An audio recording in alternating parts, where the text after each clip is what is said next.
শয়তান বলে ভালো করে ঘুমা, রাতের বেলা শয়তান ওদের কানে পেশাব করে দিয়েছে।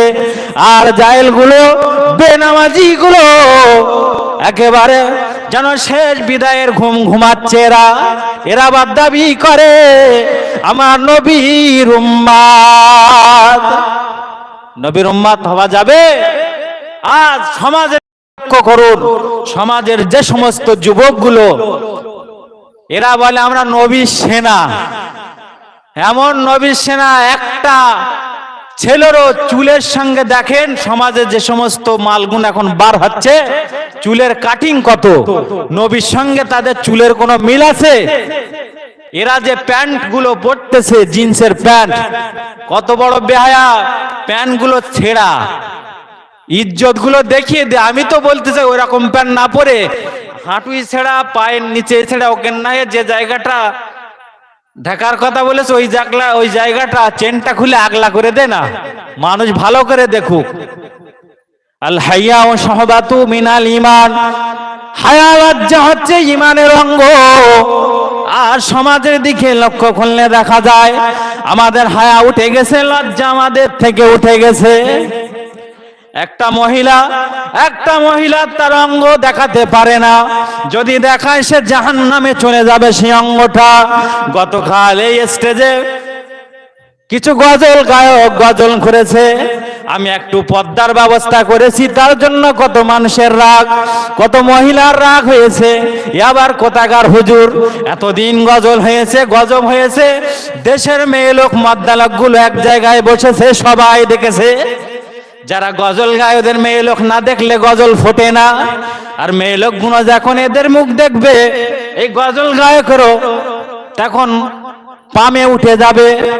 গজল গাইতে সুবিধা হবে, গরু খানায় যাবে, গাড়িও খানায় চলে যাবে, এতে কোনো ফায়দা হবে না।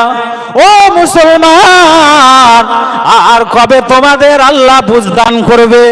পৃথিবীতে আল্লাহ তাআলা আমাদেরকে পাঠিয়েছেন, একদিন মৃত্যুর স্বাদ গ্রহণ করে আল্লাহর ডাকে সাড়া দিয়ে চলে যেতে হবে। আল্লাহ বললেন কুল্লু নাফসিন যায়কাতুল মাউত সুম্মা ইলাইনা তুরজাউন, তোমার একদিন মৃত্যু হবে, মৃত্যুর কোলে ঢলে যেতে হবে। আমি আল্লাহ আমার দরবারে তোমাকে ধরাশায় হতে হবে। শুধু আমরা মসজিদের ইমাম সাহেব পান্তা ভাত, আমাদের কথা কোনো কাজ হচ্ছে না। বড় বড় হুজুর, বড় বড় টাকার হুজুর না হলে জলসা মানাচ্ছে না। আমরাও কইতে পারি, বলতে পারি, কিন্তু ছোট মানুষ তো, এই জন্য এটা কর্ণে পৌঁছায় না। আমরাও মাদ্রাসায় পড়েছি, আল্লাহ বলার মতো তৌফিক দিয়েছে। সমাজে কিছু কিছু জায়গায় ওয়াজ নসিহত করছি, মানুষকে বলছি এভাবে আর দিনটা অবজ্ঞা অবহেলায় সময় অপচয় করলে হবে না। মহান আল্লাহ বললেন বান্দা তোমার মৃত্যু হবে, আমার দরবারে ফিরে আসতে হবে, কবরে তোমাকে ধরাশায়ী হতে হবে, তোমাকে হিসাব দেওয়ার জন্য তৈরি থাকতে হবে। আল্লাহ বললেন ফামাইয়াউমাল মিসকালা যাররাতিন খায়রান ইয়ারা ওয়া মাইয়াউমাল মিসকালা যাররাতিন শাররান ইয়ারা। দুনিয়ার জমিনে থাকতে যদি একটা ভালো কাজ করো, সেটা তোমাকে কিয়ামতের মাঠে দেখানো হবে। দুনিয়ার জমিনে থাকতে যত রকমের বাদরামি করবে, প্রতিটি বাদরামি আল্লাহর দরবারে তোমাকে হিসাব দিতে হবে। কোথায় তুমি চাঙারি ঘোরাচ্ছ মুসলমান? ধরে নিন আমি একটা জাল পেতে দিয়েছি এই পুকুরের ভেতরে যত রকমের মাছ রয়েছে, কেকড়া, সাপ, বিচ্ছু যা কিছু রয়েছে, কিন্তু জালের চুলোটা কার হাতে? মহান মালিকের হাতে। যখন জেলে জাল পাতে ওই চুলো ধরে টান দেয়, শোল বল যা কিছু আছে চুলো ওই জালের ভিতরে চুলো ধরে টানলে উঠে আসে। আল্লাহ তাআলা জমিনের উপরে এমন একটা জাল পেতে দিয়েছেন, ওই জালের ভিতরে আমি আপনি যত রকমের বুদ্ধি বাটাবাটি করছি, 3.5 মাল তো গেরো কোনো মাল আমাদের বুদ্ধি বেশি, যত রকমের বুদ্ধি বাটাবাটি করি না কেন আল্লাহ পাকের চুড়ের ভেতরে পড়ে গুতগুতি করছি, কোনো রেহাই নেই। যেদিন চুড়ো ধরে আল্লাহ টান মারবে, আমার আপনার মতন জাহেল সব ধরা খেয়ে যাবে। কোথায় বাদরামো করছেন মুসলমান? একটু ভাবুন। ইন্নাল মুবাজ্জিরিনা কানু ইখওয়ানাশ শায়াতিন, আল্লাহ বললেন ও অপচয়কারীরা হলো শয়তানের ভাই। আর সমাজের মুখে লক্ষ্য করলে দেখা যায় ওই বাগানে কিছু ছেলে বসে গাঁজা টানে, রাস্তার ধারে কিছু বাচ্চা বসে ফোন নিয়ে খেলা করছে, কিছু বাচ্চা ফ্রি ফায়ার খেলতেছে, কিছু বাচ্চা তাদের আড্ডায় জীবনটা চলে, কিছু বাচ্চা তারা মদের আড্ডায় চলছে, কিছু বাচ্চা তারা তাসের আড্ডায় চলছে। এইভাবে আমাদের জীবনগুলো ধ্বংসের পথে পরিচালিত হচ্ছে। আল্লাহ বললেন ইন্নাল মুবাযযিরিনা কানু ইখওয়ানা শায়াতিন, যারা অপচয় করে এরা হলো শয়তানের ভাই। বলেন শয়তান তার জায়গা কোথায়? জাহান্নামে না জান্নাতে? আরে কথা বলেন না, বোবা নাকি? শয়তানের জায়গা কোথায়? জাহান্নামে। শয়তান যদি জাহান্নামে যায়, শয়তানের চেলাগুলো, শয়তানের ভাইগুলোর ঠিকানা কোথায় হবে? ওরা জান্নাতে যাবে? নো নেভার, কোনোদিন হতে পারে না। ওরাও যাবে শয়তানের সঙ্গে। শয়তানের কাজ হলে একটু গুঁড়ো লাগিয়ে দেবে, ওই জায়গাটায় পিঁপড়ে আসবে, পিঁপড়ে ধরার জন্য বিড়াল আসবে, বিড়াল ধরার জন্য কুকুর আসবে, ওখানেই গুতোগুতি শুরু হয়ে যাবে। শয়তান বাহবা দেবে আর বলবে আমার দলে লোক তো ভারী হয়ে গেল, এদেরকে নিয়ে আমি দেখালার জাহান্নামায় প্রবেশ করব।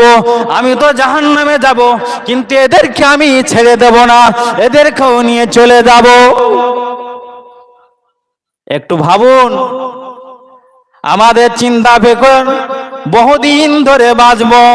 নূহ নবীর জামানার মানুষেরা 1400 বছর বেঁচে ছিল। তার থেকে কি আমাদের হাত বেশি?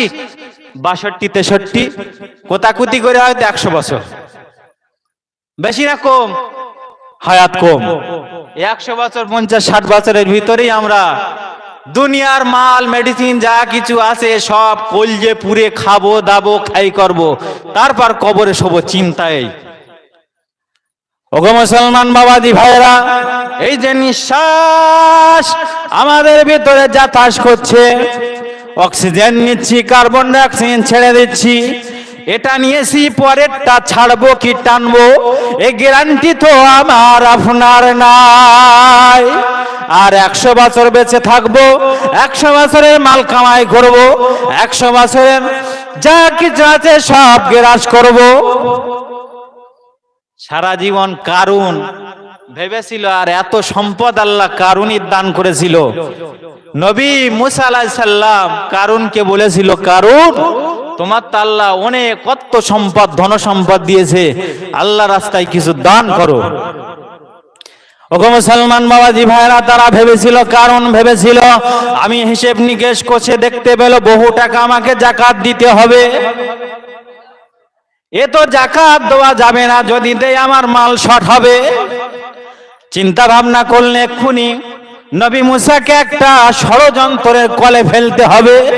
যদি ষড়যন্ত্রের কলে ফেলা যায়, ওর ঘাড়ে বদনাম লুটিয়ে দিয়ে ওই তালে ব্যস্ত থাকবে, আর এদিকে আমার যাকাতের কথা ভুলে যাবে, আর দিতে হবে না। একটা মহিলাকে ষড়যন্ত্র করে বলল, গো মহিলা শুনে নাও, জেনে নাও, নবী মুসা যখন এই মঞ্চে দাঁড়িয়ে লেকচার দেবে, ওই সময় তুমি বলবে নবী মুসা আমার সঙ্গে জেনা বেবিচারী কাজ করেছে। তুমি তো বড় বড় ভাষণ দাও, লেকচার দাও, আমার সঙ্গে এমন কর্মে তুমি লিপ্ত হয়েছো, ও নবী মুসা, তুমি আবার বড় বড় গাল বেরিয়ে কথা বলতে যাও। দেশের মানুষ বলল, তাই ইনি এত বড় বড় লেকচার দেয়, কথা বলে, এনার ভেতরে এত কুকর্ম? ঠিক আছে, নবী মুসাকে মানা যাবে না, হেও করতে হবে।